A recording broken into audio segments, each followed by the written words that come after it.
भगवद गीता द्वितीय अध्याय सांख्य योग की विस्तृत व्याख्या। भगवद गीता का दूसरा अध्याय, जिसे सांख्य योग कहा जाता है, आध्यात्मिक ज्ञान का एक गहरा स्रोत है। यह भगवान श्री कृष्ण और अर्जुन के संवाद के माध्यम से मानव जीवन की मूलभूत चुनौतियों का समाधान प्रस्तुत करता है। यह अध्याय केवल युद्ध के संदर्भ में नहीं, बल्कि जीवन की हर परिस्थिति में हमारे कर्तव्यों, आत्मा के स्वरूप और मानसिक स्थिरता को बनाए रखने के सिद्धांतों को समझाता है। ये 47 श्लोकों में बटा हुआ है और इसका मुख्य उद्देश्य व्यक्ति को सांसारिक मोह से ऊपर उठकर आत्म साक्षात्कार की ओर ले जाना है। अर्जुन का विषाद और कर्तव्य की प्रेरणा। अध्याय की शुरुआत में हम अर्जुन की मानसिक स्थिति को देखते हैं। युद्ध भूमि पर अपने गुरुजनों, बंधु बांधवों और मित्रों को सामने देखकर वो मोह और करुणा से भर जाता है। उसका गांडीव, धनुष हाथ से छूटने लगता है और वो युद्ध करने से मना कर देता है। ये स्थिति मनुष्य के जीवन में तब आती है जब कर्तव्य और भावनाओं के बीच टकराव पैदा होता है। इस क्षण में भगवान कृष्ण एक सच्चे मार्गदर्शक के रूप में सामने आते हैं।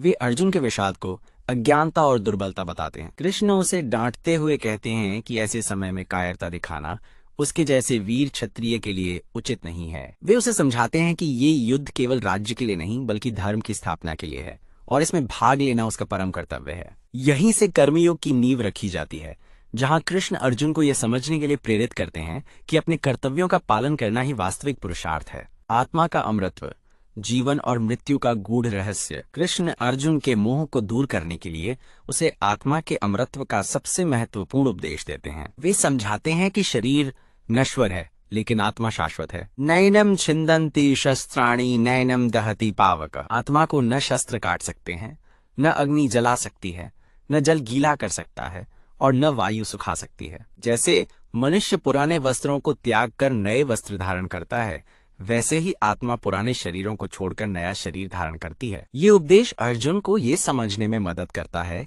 कि वो जिन लोगों के लिए शोक कर रहा है, उनकी आत्माएं अमर हैं, केवल उनके शरीर का परिवर्तन होगा। इस ज्ञान से व्यक्ति को मृत्यु के भय से मुक्ति मिलती है और वो जीवन मृत्यु के चक्र को एक प्राकृतिक प्रक्रिया के रूप में देखना सीखता है। यह आत्मा और अनात्मा शरीर के बीच के अंतर को स्पष्ट करता है, जो सांख्य दर्शन का मूल आधार है। कर्मयोग का सिद्धांत, अनासक्त कर्म का महत्व। आत्मा के अमरत्व के ज्ञान के बाद कृष्ण अर्जुन को कर्मयोग के महत्व पर जोर देते हैं। वे उसे बताते हैं कि एक क्षत्रिय के रूप में युद्ध करना उसका धर्म है और यदि वह युद्ध नहीं करता है तो वो पाप का भागी होगा। कृष्ण कहते हैं, कर्मण्येवाधिकारस्ते मा फलेषु कदाचन। तुम्हारा अधिकार केवल कर्म करने में है, उसके फलों में कभी नहीं। इसका अर्थ है कि व्यक्ति को अपने कर्तव्यों को कुशलता और निष्ठा से करना चाहिए, लेकिन फलों के प्रति आसक्ति नहीं रखनी चाहिए। सफलता या असफलता, लाभ या हानि या पराजय, इन द्वंद्वों से ऊपर उठकर कर्म करना ही योग है। ये सिद्धांत हमें सिखाता है कि कर्म करना हमारा कर्तव्य है,